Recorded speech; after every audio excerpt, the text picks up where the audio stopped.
नमस्कार, स्वागत है आप सभी का। मैं हूं आपके साथ हितेश व्यास और इस खास बुलेटिन में अगले 24 मिनट मध्य प्रदेश में आज की दिन भर की तमाम अहम खबरें समेटकर हम आपके लिए खास तौर पर लेकर आएंगे। सबसे पहले बात करते हैं मध्य प्रदेश में युवाओं को साधने के लिए सरकार ने यूथ पॉलिसी और यूथ पोर्टल आज लॉन्च कर दिया। भोपाल में आयोजित यूथ महापंचायत के मंच से मुख्यमंत्री शिवराज सिंह चौहान ने बड़ी घोषणाएं भी की हैं, तो वहीं कांग्रेस सरकार की युवा नीति पर ही सवाल खड़े कर रही है।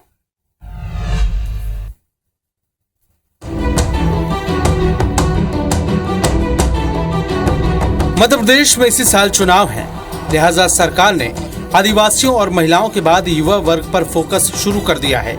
इसके लिए भोपाल के मोतीलाल नेहरू स्टेडियम में युवा महापंचायत का आयोजन किया गया। इस दौरान मुख्यमंत्री ने युवाओं को लेकर कई बड़े ऐलान किए, जिसमें हिंदी के छात्रों के लिए मेडिकल सीट्स रिजर्व की जाएंगी। नीट में सरकारी स्कूल के बच्चों के लिए 5% आरक्षण देकर अलग से मेरिट लिस्ट बनाई जाएगी। एक साल में जितने चाहे नौकरी के फॉर्म भरें, फीस एक बार ही लगेगी। मध्य प्रदेश सरकार मुख्यमंत्री युवा कौशल कमाई योजना भी लाएगी। ये युवा नीति केवल कर्मकांड नहीं है, ये तुम्हारी जिंदगी बदलने का एक विनम्र प्रयास है, एक छोटा प्रयास है। इस युवा नीति में जो हमने लॉन्च की है, मेरे बेटा बेटियों, हमने इस नीति के उद्देश्य बताए, उनको मैं फिर एक्सप्लेन भी करूंगा, सब ध्यान से सुनना क्योंकि तुम्हारे काम की चीज है।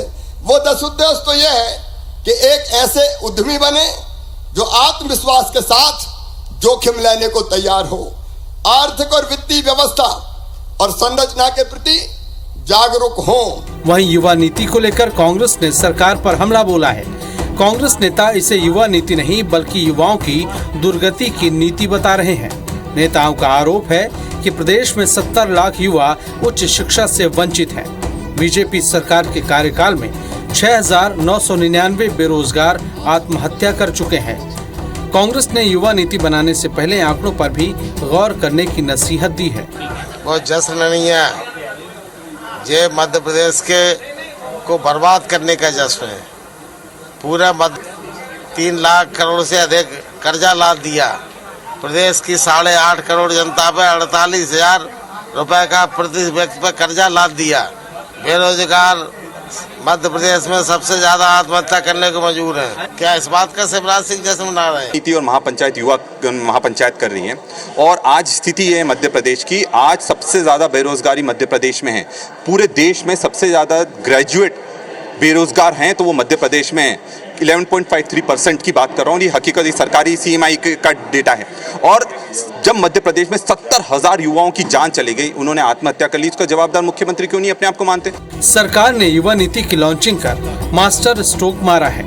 इससे पहले लाडली बहना योजना लॉन्च कर सरकार प्रदेश की आर्थिक रूप से कमजोर महिलाओं तक अपनी पहुंच बनाने में सफल रही है। अब इस कवायद का फायदा चुनाव में कितना मिलता है, ये तो परिणाम ही बताएंगे। Bureau report, IBC 24।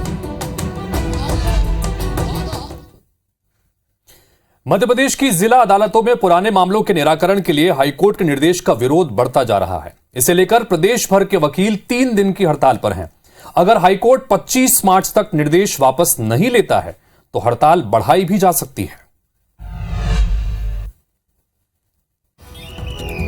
MP में पुराने मामलों के निराकरण को लेकर हाईकोर्ट के निर्देश का विरोध शुरू हो गया है। स्टेट बार एसोसिएशन के आह्वान पर प्रदेश के 92,000 से ज्यादा वकील 3 दिन की हड़ताल पर चले गए हैं। जबलपुर के वकीलों का कहना है कि निर्देश वापस नहीं होता तो हड़ताल बढ़ाई जा सकती है। कोई पक्षकारों को न्याय नहीं मिल पा रहा है, उनको न्याय दिलाने के लिए ये आज हड़ताल की जा रही है। वहीं इंदौर जिले में भी 8,000 वकील लंबित मांगों को लेकर हड़ताल पर है। मध्य प्रदेश के लगभग 1 लाख अधिवक्ता आज न्यायालयीन कार्य से विरत है, जिसमें इंदौर के भी लगभग 7,000 अधिवक्ता न्यायालयीन कार्य से विरत है और हजारों प्रकरणों की सुनवाई इससे प्रभावित होगी। ग्वालियर में भी हड़ताल पर गए वकीलों ने नारेबाजी कर प्रदर्शन किया। 23, 24 और 25 से कार्य से व्रत रहने का संकल्प लिया। इस बीच में कहीं कोई चर्चा के सारे द्वार खुले हैं।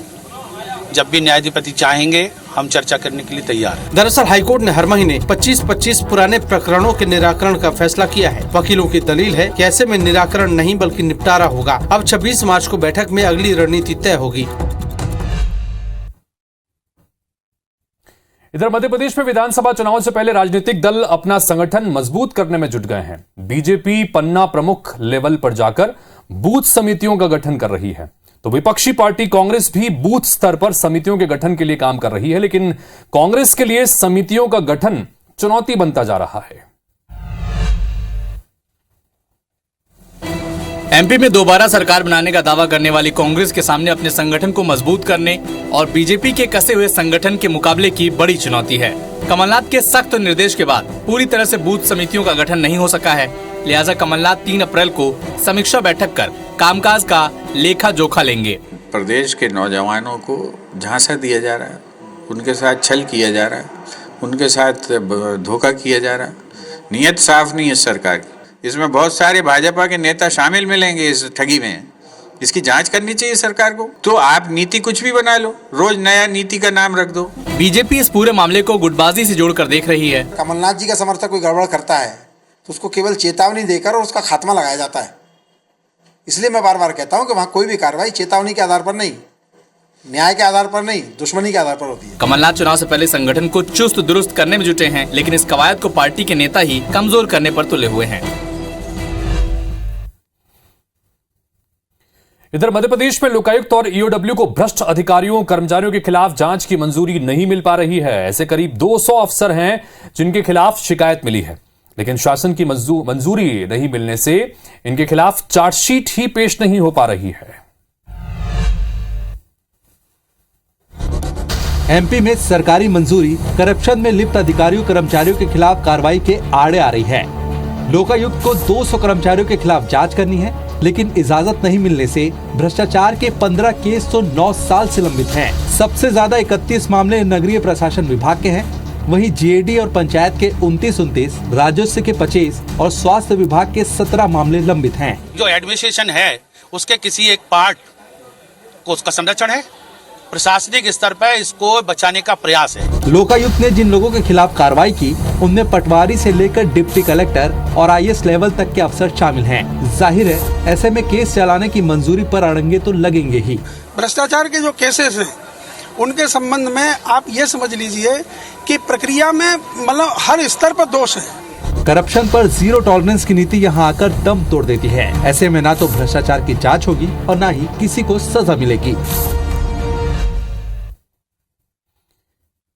मध्य प्रदेश में पहले तो बेमौसम बारिश और ओलावृष्टि से हजारों किसानों की फसल बर्बाद हुई, फिर पटवारी और अधिकारियों से लापरवाही सर्वे पर भी देखने को मिली, और अब सहकारी सोसाइटी किसानों को कर्ज वसूली के नोटिस भेजकर परेशान कर रहा है। एमपी में मौसम की मार से जूझ रहे किसानों के सामने एक और आफत आ खड़ी है। सरकार के बिना ब्याज योजना के तहत कर्ज लेने वाले 39 लाख किसानों को सहकारी समितियां वसूली की नोटिस भेज रही है। केसीसी के कर्ज भरने की आखिरी तारीख 28 मार्च है। ऐसे में किसान संघ और कांग्रेस सरकार से किसानों से कर्ज वसूली में राहत की मांग कर रहे हैं। तो ये जून में भरने का रहता है, पर ये पुराना कर्ज है तो ये तो किसानों को जमा करना चाहिए, पर हम तो मांग करेंगे कि तारीख बढ़ाई जाए। न त्योहार दिख रहे हैं, न आदमी की परेशानी दिख रही है, वसूली दिख रही है, चाहे वो किसान हो या आम आदमी। वहीं बीजेपी किसानों की मदद का भरोसा दिला रही है। राहत की राशि है वो भी मिलेगी, और ये वो सरकार है जिसने किसान को डिफॉल्टर से बचाने के लिए उसकी ब्याज की राशि भी स्वयं देने की घोषणा की है। सदैव किसान हित में खड़ी नजर आएगी। ज्यादातर किसानों की फसल कटी नहीं, जहां कटी वहां बिकी नहीं। ऐसे में वो कर्ज भरे तो कैसे?